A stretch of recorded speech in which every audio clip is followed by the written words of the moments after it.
అందరికీ నమస్కారం. Indian money Telugu ఛానల్కి మీ అందరికీ స్వాగతం సుస్వాగతం. నేను మీ కౌశిక్. ఈ మధ్యన చాలామంది అడుగుతున్నారు, మాకు మంచి మ్యూచువల్ ఫండ్స్ని సజెస్ట్ చేయండి, మేము పెట్టుబడి పెట్టాలనుకుంటున్నాం, మంత్లీ 2000, 3000, 5000 ఎస్ఐపి పెట్టుకుంటాం, సో మంచి ఫండ్స్ని సజెస్ట్ చేయండి అని చెప్పి చాలామంది కామెంట్స్లో, లైవ్లో, అదేవిధంగా నాకు ఇన్స్టాగ్రామ్లో కూడా మెసేజ్ చేస్తున్నారనమాట. అందుకని చెప్పే ఈ వీడియోలో భాగంగా ఈక్విటీ మ్యూచువల్ ఫండ్స్, మళ్ళీ ఈక్విటీలో లార్జ్ క్యాప్ ఫండ్స్ని సజెస్ట్ చేయబోతున్నా. అవి కూడా పీపీఎఫ్ కన్నా ఎక్కువ రిటర్న్స్ని జనరేట్ చేసే ఫండ్స్ అనమాట. సో నేను ఏంటంటే సిరీస్లో చేద్దాం అనుకుంటున్నా. ఈ ఎపిసోడ్లో భాగంగా కేవలం ఈక్విటీ మ్యూచువల్ ఫండ్స్, మళ్ళీ ఈక్విటీలోనే లార్జ్ క్యాప్ ఫండ్స్ని సజెస్ట్ చేస్తా. వచ్చే ఎపిసోడ్స్లో mid cap, small cap, debt mutual funds, balanced, ఈ రకంగా తెలియజేయబోతున్నా. సో ఈ ఎపిసోడ్లో భాగంగా కేవలం లార్జ్ క్యాప్ ఫండ్స్ని సజెస్ట్ చేస్తున్నా. చూడండి, మీరు స్క్రీన్ మీద చూడొచ్చు. First one Canara Robeco blue chip equity fund. Second one Axis blue chip fund. Third one Mirae asset large cap fund. Fourth one Kotak blue chip fund. So for example పీపీఎఫ్లో అంటే public provident ఫండ్లో చూసుకున్నట్లయితే వడ్డీ అన్నది 7.1%. కానీ వీటిల్లో రిటర్న్స్ చూడండి, last 1 ఇయర్గా 53, 47, 56, 59 ఈ రేంజ్లోనే అనమాట. సో వీటిలో ఇన్వెస్ట్మెంట్ చేసుకున్నట్లయితే మేబీ ఫ్యూచర్లో ఈ రకంగానే రిటర్న్స్ రావచ్చు. ఇవన్నీ పాస్ట్ రిటర్న్స్, అంటే లాస్ట్ 1 ఇయర్గా, 3 ఇయర్స్గా, 5 ఇయర్స్గా జనరేట్ అయిన రిటర్న్స్. ఫ్యూచర్లో ఇంతే వస్తాయంటే చెప్పలేం, మేబీ రావచ్చు. అందుకని చెప్పే ఎవరైనా సరే ఈ ఫండ్స్ మంచివి అని చెప్పగానే బ్లైండ్గా వాటిల్లో ఇన్వెస్ట్మెంట్ చేయకూడదు. మనం ఏం చేయాలంటే టెక్నికల్ అండ్ ఫండమెంటల్ అనాలిసిస్ చేయాలి. సో ఈ వీడియోలో భాగంగా ఈ ఫండ్స్ యొక్క టెక్నికల్ అండ్ ఫండమెంటల్ అనాలిసిస్ కూడా చేయబోతున్నా. సో చాలామంది ఏంటంటే ఇలా కనపడగానే బ్లైండ్గా వీడియోని క్లోజ్ చేసి డైరెక్ట్గా ఇన్వెస్ట్మెంట్ చేస్తారనమాట. అలా ఎప్పటికీ చేయొద్దు. Mutual funds are subjected to the market risk. మొత్తం గమనించాలి. ఈ ఫండ్ మేనేజర్ మన డబ్బుని ఎక్కడ ఇన్వెస్ట్మెంట్ చేస్తున్నాడు, ఎలాంటి కంపెనీస్లో పెట్టుబడి పెడుతున్నాడు, ఆ కంపెనీస్ యొక్క ప్రాఫిట్స్ ఎలా ఉన్నాయి, ఇవన్నీ చెక్ చేసుకోవాలి. చూడండి, ముందుగా వీటి గురించి మాట్లాడుకుందాం, ఆ తర్వాత టెక్నికల్ అండ్ ఫండమెంటల్ అనాలిసిస్ చేద్దాం. So Canara Robeco blue chip equity fund. ఈ ఫండ్ యొక్క లాస్ట్ 1 ఇయర్ రిటర్న్ చూసుకున్నట్లయితే 53.74, లాస్ట్ 3 ఇయర్స్గా 18%, లాస్ట్ 5 ఇయర్స్గా 18%. గుడ్. ఒక లాస్ట్ 5 ఇయర్స్గా 18% అంటే మంచిదే కదా. అదేవిధంగా పీపీఎఫ్లో చూడండి 7.1, కానీ దీనిలో 18%. అదేవిధంగా వీళ్ళకి వాల్యూ రీసెర్చ్ వాళ్ళు 5 స్టార్ ఇచ్చారు. కొన్ని రేటింగ్ ఏజెన్సీస్ ఉంటాయి, మార్నింగ్ స్టార్, క్రిసల్, వాల్యూ రీసెర్చ్, ఈ రకంగా ఉంటాయన్నమాట. వాళ్ళు ఏంటంటే మొత్తం కన్సిడర్ చేసి ఫండ్ మేనేజర్ ఎలాంటి వాడు, కంపెనీస్ ఎలాంటి కంపెనీస్లో ఈ ఫండ్ మేనేజర్ మన డబ్బుని పెట్టుబడి పెడుతున్నాడు, రిటర్న్స్ ఎలా వస్తున్నాయి, ఇదంతా చెక్ చేసిన తర్వాతే రేటింగ్స్ ఇస్తారు. అదేవిధంగా యాక్సిస్ బ్లూ చిప్ ఫండ్. ఈ ఫండ్కి లాస్ట్ 1 ఇయర్గా వచ్చిన రిటర్న్ అన్నది 47.14%, లాస్ట్ 3 ఇయర్స్గా 16.94, లాస్ట్ 5 ఇయర్స్గా 17.51. అదేవిధంగా వాల్యూ రీసెర్చ్ వాళ్ళు 5 star. Next one Mirae asset large cap fund. ఈ ఫండ్కి 56.55% లాస్ట్ 1 ఇయర్గా. గుడ్. లాస్ట్ 3 ఇయర్స్గా 15, లాస్ట్ 5 ఇయర్స్గా 16. అదేవిధంగా Kotak blue chip fund 59.32, almost 60% last 1 ఇయర్గా. 3 ఇయర్స్గా, లాస్ట్ 3 ఇయర్స్గా చూసుకున్నట్లయితే 16, లాస్ట్ 5 ఇయర్స్కి చూసుకున్నట్లయితే 15.12%. గుడ్. సో ఈ రకంగా రిటర్న్స్ అనేవి జనరేట్ అయ్యాయి. ఇంకా చాలా ఫండ్స్ ఉన్నాయి. సో రిటర్న్స్ పరంగా చూసుకున్నట్లయితే ఇవి బాగున్నాయి. ఓన్లీ రిటర్న్స్ ఆధారంగా మనం ఇన్వెస్ట్మెంట్ చేయకూడదు. మనం చేయాల్సింది ఏంటంటే చూడండి, నేను చెప్తున్నా, గూగుల్ ఓపెన్ చేయండి, కెనరా రోబికో కదా, టైప్ చేయండి కెనరా, ఆల్రెడీ వచ్చేసింది, click. So money control first వెబ్సైటే మనీ కంట్రోల్ అనమాట, క్లిక్ చేయండి. దాంట్లో బాగుంటుంది, మొత్తం చెక్ చేసుకోవచ్చు మనం. సో ఇక్కడ మీరు గమనించాల్సింది రెగ్యులర్, డైరెక్ట్ అని చెప్పి 2 ఉంటాయి. ఎప్పుడైనా సరే డైరెక్ట్ని చూస్ చేసుకోండి. డైరెక్ట్ని చూస్ చేసుకున్నట్లయితే ఎక్స్పెన్స్ రేషియో అంటే కమిషన్ అనేది కాస్త తక్కువ ఉంటుందన్నమాట. రెగ్యులర్ని చూస్ చేసుకున్నట్లయితే ఏమవుతుందంటే మిడిల్ మెన్స్ ఉంటారు, వాళ్ళకి కాస్త కమిషన్ పే చేయాలి కదా. అందుకని చెప్పి మనకు వచ్చే రిటర్న్స్ అనేవి కాస్త తక్కువ ఉంటాయి. రిటర్న్స్ ఎక్కువ కావాలి, నేను కమిషన్ ఎక్కువగా పే చేయను, నాకు మొత్తం తెలుసు అనుకున్నారనుకోండి, డైరెక్ట్నే చూస్ చేసుకోండి. అండ్ ఈ ఫండ్ యొక్క ఎన్ఏవి 41.24. ఎన్ఏవి అంటే net asset value.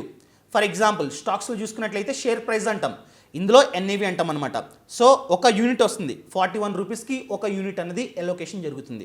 Expense ratio చూసుకున్నట్లయితే 0.45%. Okay, good.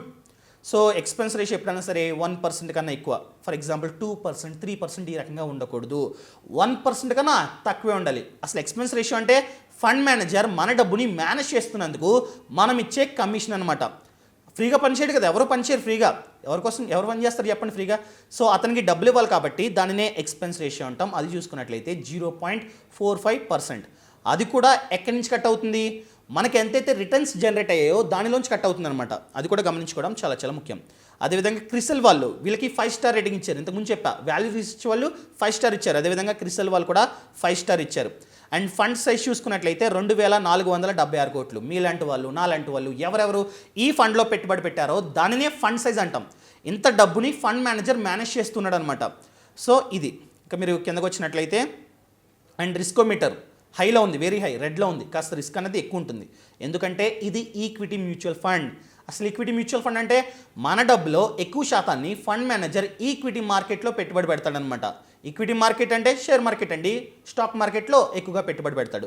అదేవిధంగా ఈ ఫండ్ చూసుకున్నట్లయితే లార్జ్ క్యాప్ ఫండ్ అంటే ఫండ్ మేనేజర్ స్టాక్ మార్కెట్లో ఉన్నటువంటి లార్జ్ క్యాప్ స్టాక్స్లో ఎక్కువగా పెట్టుబడి పెడుతూ ఉంటాడనమాట. అర్థమైంది కదా. ఇంకా కిందకు వచ్చినట్లయితే రిటర్న్స్ చూడండి, ఆల్రెడీ చెప్పా లాస్ట్ 1 ఇయర్గా యాన్యువలైజ్డ్ రిటర్న్స్ అనేది 55%, 2 ఇయర్స్గా ఇంత, 3 ఇయర్స్కి ఇంత, మొత్తం ఇక్కడ ఉంది. యాన్యువలైజ్డ్ రిటర్న్స్ అంటే ఈరోజు డేట్ చూసుకున్నట్లయితే 11th June, last year 11th June నుంచి ఇప్పుడు 11th జూన్ వరకు ఈ 1 ఇయర్ వరకు వచ్చిన రిటర్న్ అన్నది 55.10%. అర్థమైంది కదా. దీనిని యాన్యువలైజ్డ్ రిటర్న్స్ అంటాం. సో మంచిగానే ఉంది. అదేవిధంగా ఎస్ఐపి రిటర్న్స్ ఇవి చూసుకున్నట్లయితే లంసమ్ రిటర్న్స్ చెప్పాను, ఇవి ఎస్ఐపి అనమాట.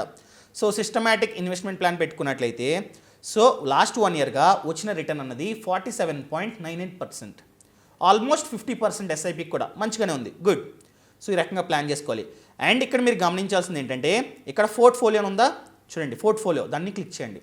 అంటే ఏంటంటే ఈ ఫండ్ మేనేజర్ మన డబ్బుని ఎలాంటి స్టాక్స్లో ఇన్వెస్ట్మెంట్ చేస్తున్నాడు, ఎలాంటి స్టాక్స్ని కొంటున్నాడు అని అర్థం అనమాట. చూడండి కిందకు వచ్చినట్లయితే ఎలాంటి స్టాక్స్ అంటే చూడండి, Infosys, HDFC Bank, ICICI Bank, Reliance Industries, TCS, HDFC, అదేవిధంగా Bajaj Finance, Axis, Tata Steel. Wow, wonderful stocks అనమాట ఇవన్నీ. For example Infosys. So Infosys గురించి కూడా మనం తెలుసుకోవాలన్నమాట. ఇన్ఫోసిస్ షేర్ ప్రైస్ క్లిక్ చేయండి. షేర్ ప్రైస్ వచ్చేసి 1449 రూపాయలు. మళ్ళీ మనీ కంట్రోల్లో ఓపెన్ చేయండి. ఓపెన్ చేసినట్లయితే ఇక్కడ మీరు చెక్ చేసుకోవాలన్నమాట. పిఈ రేషియో ఎంత ఉంది, మార్కెట్ క్యాప్ ఎంత ఉంది, అదేవిధంగా మనకు కావాల్సింది ఏంటంటే ప్రాఫిట్స్ ఎలా ఉన్నాయి, ప్రాఫిట్స్ అన్నవి, ఆస్తులు ఎలా ఉన్నాయి, పెరుగుతున్నాయా, అప్పులు ఎలా ఉన్నాయి, అప్పులు పెరుగుతున్నాయా, అవి చెక్ చేసుకోవాలి. సో మీరు కిందకు వచ్చేసినట్లయితే సో చూడండి ఫినాన్షియల్స్, ఇది మెయిన్ అనమాట. ఓవర్వ్యూ, రెవెన్యూ, ఇక్కడ రెవెన్యూ ఉందా 2017లో 68,484 కోట్లు. ఇదంతా వదిలేండి, 18, 19 పెరుగుతూనే ఉంది. 2021లో చూసుకున్నట్లయితే 1,00,000 కోట్లు. ఎంత పెరిగింది చూడండి, 2017లో 68,000 కోట్లు రెవెన్యూ. అండ్ 2021 ఇప్పుడు చూసుకున్నట్లయితే 1,00,000 కోట్లు పెరుగుతుంది. ఓకే, బాగా పర్ఫార్మెన్స్ చేస్తుంది. రెవెన్యూ ఒకటే సరిపోదు, ఇన్కమ్ స్టేట్మెంట్ క్లిక్ చేసిన తర్వాత సేల్స్ మొత్తం కంపేర్ చేసుకోండి. సేల్స్ పెరుగుతున్నాయి. మార్చ్ 2020లో చూసుకున్నట్లయితే 23,000 కోట్లు. అండ్ మార్చ్ 2021లో చూసుకున్నట్లయితే 26,000 కోట్లు పెరిగింది. అండ్ మనకు కావాల్సింది ప్రాఫిట్స్, నెట్ ప్రాఫిట్ చూడండి. సో నెట్ ప్రాఫిట్ అనేది పెరుగుతుంది. ఇంతకుముందు చూసుకున్నట్లయితే అంటే ఎప్పుడిది మార్చ్ 2020లో చూసుకున్నట్లయితే 4,335 కోట్లు. కానీ ఇప్పుడు రీసెంట్గా చూసుకున్నట్లయితే 5,078 కోట్లు. సో బాగానే గ్రో అవుతూ ఉంది. Okay, good. అండ్ ఇంకా మీరు టోటల్ ఇన్కమ్ చూసుకున్నా కూడా గ్రో అవుతూనే ఉంది. అండ్ ఇంకా బ్యాలెన్స్ షీట్ చూద్దాం. ఫైనల్గా బ్యాలెన్స్ షీట్ క్లిక్ చేయండి. సో బ్యాలెన్స్ షీట్ చూసుకున్నట్లయితే షేర్ క్యాపిటల్ 2017 ఎంత ఉంది, 1100 ఉంది, 1144 కోట్లు. ఇప్పుడు చూసుకున్నట్లయితే పెరిగింది. అదేవిధంగా ఇంకా మనం ఆస్తులు, అప్పులు, టోటల్ లైబిలిటీస్ అంటే అప్పులు, ఇది కూడా చూసుకోవాలన్నమాట. 2017లో చూసుకున్నట్లయితే 83,000, కానీ ఇప్పుడు చూసుకున్నట్లయితే అప్పులు పెరిగాయి. దేనికన్నా పెరుగుతాయి పెద్ద కంపెనీస్కి, అది కూడా డిసడ్వాంటేజే, అది కూడా కంపేర్ చేసుకోలేదు. అప్పులు పెరగకూడదు, అప్పులు తగ్గుతూ ఉండాలి. పెరుగుతున్నాయి అంటే అప్పులు పెరుగుతున్నాయి, అదేవిధంగా ప్రాఫిట్స్ కూడా అదే రేంజ్లో పెరుగుతున్నాయంటే ఓకే, నో ప్రాబ్లం, గ్రో అవుతుంది కంపెనీ. కానీ అప్పులు పెరిగిపోతూ ప్రాఫిట్స్ అనేవి తగ్గిపోతున్నాయి అనుకోండి, అప్పుడు గమనించాలి.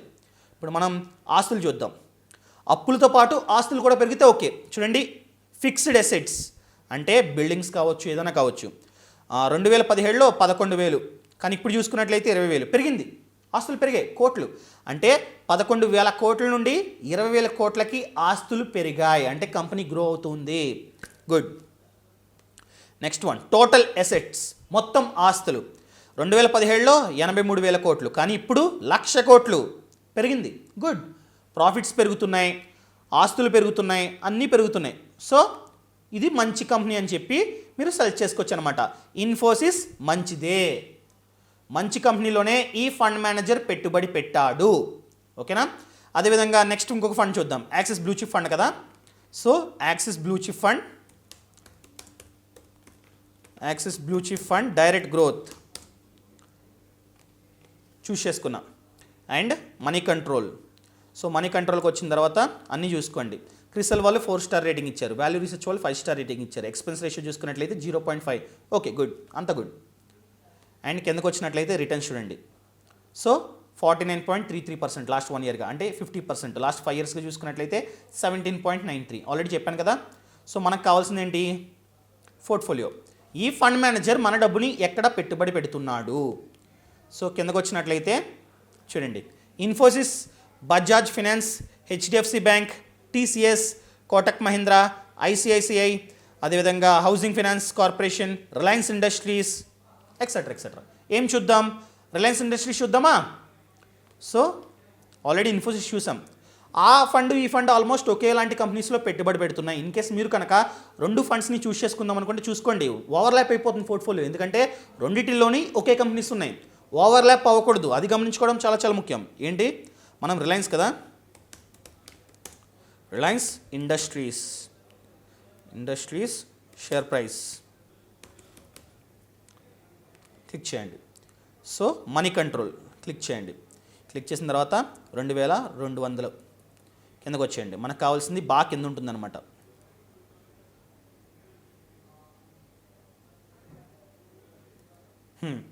చూడండి, ఓపెన్ అయింది. ఇది మనకు కావాల్సింది. రెవెన్యూ చూడండి, 2017లో ఎంత? 3 లక్షల కోట్లు. 2018లో 3,91,000 కోట్లు. 2019లో బాగా పెరిగిందనమాట, 5,69 కోట్లు. 2020లో కాస్త పెరిగింది 5,97 కోట్లు. కానీ 2021లో కాస్త తగ్గింది, డౌన్ అవుతుంది రిలయన్స్ ఇండస్ట్రీస్. ఏ కారణం చేత డౌన్ అయిందో మీరు చెక్ చేసుకోవాలన్నమాట. ఇలా డౌన్ అయింది కదా అని చెప్పి బ్లైండ్గా అమ్మో ఈ కంపెనీ మంచిది కదని చెప్పి ఫిక్స్ అయిపోకూడదు. ఎందుకంటే 2021లో సిచ్యువేషన్ ఎలా ఉందో తెలుసు, కోవిడ్ అని చెప్పి, అదని ఇది లాక్డౌన్ అని చెప్పి. సో మీరు ఇదే కాదు, అందుకని న్యూస్ చూస్తూ ఉండాలి. చాలా న్యూస్ ఛానల్స్ ఉన్నాయి చూడండి. అండ్ బ్యాలెన్స్ షీట్ కూడా చూద్దాం, ప్రాఫిట్స్ ఎలా ఉన్నాయో చూద్దాం. ఇన్కమ్ స్టేట్మెంట్ కదా, ఇన్కమ్ స్టేట్మెంట్ చూద్దాం. ఫస్ట్ నెట్ ప్రాఫిట్ చూద్దాం. సో నెట్ ప్రాఫిట్, ఇక్కడ సేల్స్ కూడా చూడొచ్చు. సేల్స్ పెరిగాయి. 2020లో మార్చి 2020లో 1,36,000 కోట్లు, కానీ 2021లో 1,54,000 పెరిగాయి, సేల్స్ పెరిగాయి. Okay, good. అదేవిధంగా నెట్ ప్రాఫిట్, ఇది మెయిన్ అనమాట. 2020లో 6,500 కోట్లు, కానీ ఇప్పుడు 2021లో 14,981 కోట్లు. 6,000 ఎక్కడ, 14,000 కోట్లు ఎక్కడ? ఎంత పెరిగింది? 50% కన్నా ఎక్కువ ప్రాఫిట్స్ వచ్చాయి. So net profit okay, super. అదేవిధంగా మనం గమనించాల్సింది అప్పులు, ఆస్తులు చూద్దాం. సో ముందుగా లైబిలిటీస్, టోటల్ లైబిలిటీస్ చూద్దాం. అప్పులు పెరిగాయి. 2017లో 7 లక్షల కోట్లు అయితే 2021లో 13,21,212 కోట్లు. అంటే టోటల్ లైబిలిటీస్ పెరిగాయి. అదేవిధంగా ఆస్తులు పెరిగాయంటే పెరిగాయి, ఆస్తులు కూడా పెరిగాయి. చూడండి, ఇంతకుముందు చూసుకున్నట్లయితే 5 లక్షలు అయితే ఇప్పుడు 6 లక్షలు, ఆస్తులు కూడా పెరిగాయి. Okay, good. సో ఆస్తులు మొత్తం ఓవరాల్గా పెరిగాయి అనమాట. ఇది టోటల్ ఎసెట్స్, అది ఫిక్స్డ్ ఎసెట్స్ ఇంతకుముందు, ఇది టోటల్ ఎసెట్స్ పెరిగాయి. గుడ్. సో ఈ రకంగా చెక్ చేసుకోవాలి. ప్రాఫిట్స్ బాగున్నాయి, ప్రాఫిట్స్ డబుల్ అయ్యాయి, అప్పులు పెరిగాయి. అదేవిధంగా అప్పులతో పాటు ఆస్తులు పెరిగాయి. అప్పులు పెరుగుతాయండి, ఎందుకంటే ఒక కంపెనీని మీరు స్టార్ట్ చేశారు, మీరు బిల్డ్ చేయాలనుకుంటున్నారు, మొత్తం ఇండియా వైజ్గా పెట్టాలనుకుంటున్నారు. అలాంటప్పుడు అప్పు చేసే వేరే స్టేట్స్లో కానీ ఎక్కడైనా కానీ మీరు ఆఫీసులు కొంటారు, బిల్డింగ్స్ కొంటారు. అప్పులు, ఫర్ ఎగ్జాంపుల్ ఒక బిల్డింగ్ కట్టాలంటే, ఒక ఆఫీస్ బిల్డింగ్ కట్టాలంటే లోన్ తీసుకుంటారు. లోన్ అన్నది అప్పే కదా. ఇప్పుడు ధనవంతులు ఏంటంటే బాగా డబ్బున్నా కూడా లోన్ తీసుకుంటున్నారు, అంటే వాళ్ళకి అది అప్పే, కానీ వాళ్ళ దగ్గర కెపాసిటీ ఉంది, కట్టేంత కెపాసిటీ ఉంది. అది చెక్ చేసుకోవాలి మనం. అప్పులు అందరికీ ఉంటాయి, లైబిలిటీస్ అందరికీ ఉంటాయి. ఫర్ ఎగ్జాంపుల్ మీరే ఉన్నారు, మీ దగ్గర డబ్బు ఉండొచ్చు, మీరేం చేస్తారు? ఇన్కమ్ ట్యాక్స్ని సేవ్ చేసుకుందామని చెప్పి హోమ్ లోన్ తీసుకుంటారు. మీకు అప్పు ఉన్నట్టే కదా, అదేవిధంగా మీరు ధనవంతులు, మీరు కట్టగలరు, అప్పు కెపాసిటీ ఉంది, ఒకేసారి క్లియర్ చేయగలరు. సో ఆ విధంగా మనం ఆలోచించాలన్నమాట. అర్థమైంది కదా. సో లార్జ్ క్యాప్ ఫండ్స్ అనేవి ఇవి బెటర్, ప్రజెంట్ బాగున్నాయి. ఇంతే రిటర్న్స్ అనేవి ఫ్యూచర్లో ఇస్తాయంటే ఆల్రెడీ చెప్పాను కదా. ఆ రకంగా ప్రతి ఒక్క ఫండ్కి చెక్ చేసుకున్న తర్వాత మాత్రమే ఇన్వెస్ట్మెంట్ చేసుకోవడం చాలా చాలా ముఖ్యం. ఇంకా నెక్స్ట్ వీడియోలో భాగంగా మిడ్ క్యాప్ ఫండ్స్ గురించి క్లియర్గా తెలియజేస్తా. సో లార్జ్ క్యాప్లో ఇవి బాగున్నాయి, నచ్చితే ఇన్వెస్ట్మెంట్ చేసుకోండి. మీ డౌట్ అనేది కాస్త క్లియర్ అయింది అనుకుంటూ ఉన్నా. ఇన్వెస్ట్మెంట్ చేసేవాళ్ళు బ్లైండ్గా చేయకండి, ప్రతి ఒక్కరికి చెప్తున్నా, బ్లైండ్గా చేయకండి. ఇప్పుడు నేను ఏదైతే చెప్పానో దాన్ని చెక్ చేసుకున్న తర్వాత చేయండి. నేను ఫాస్ట్గా చెప్పేసాను అనమాట, ఎందుకంటే ఒక వీడియోని ఎక్కువ ల్యాక్ చేయకూడదు.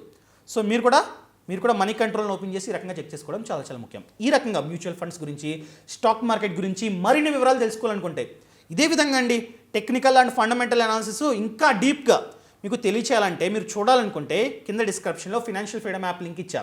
లింక్ని క్లిక్ చేసి యాప్ని డౌన్లోడ్ చేసుకోండి. యాప్ని డౌన్లోడ్ చేసుకున్నట్లయితే 70 కన్నా ఎక్కువే కోర్సులు ఉన్నాయి. ప్రతి ఒక్క దాని గురించి ఉన్నాయి. అదేవిధంగా మ్యూచువల్ ఫండ్, స్టాక్ మార్కెట్ గురించి కూడా కోర్సులు ఉన్నాయి.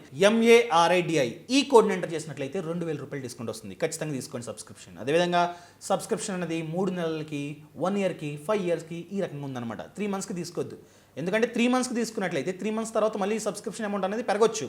సో అలాంటప్పుడు మీకు అవకాశం ఉండదు. అదేవిధంగా డిస్కౌంట్ కూడా రాదనమాట. మరిడి అనే ప్రోమో కోడ్ వర్తించదు. 1 ఇయర్కి తీసుకున్నట్లయితే మరిడి అనే ప్రోమో కోడ్ వర్తిస్తుంది. ఖచ్చితంగా తీసుకోండి, చాలా డిస్కౌంట్ వస్తుంది. సో ఈ రకంగా ప్రతి ఒక్క కోర్సు చూడాలంటే యాప్ లింక్ అనేది కింద డిస్క్రిప్షన్ ఉంది, డౌన్లోడ్ చేసుకోండి. Thank you so much, thanks for watching. జై హింద్.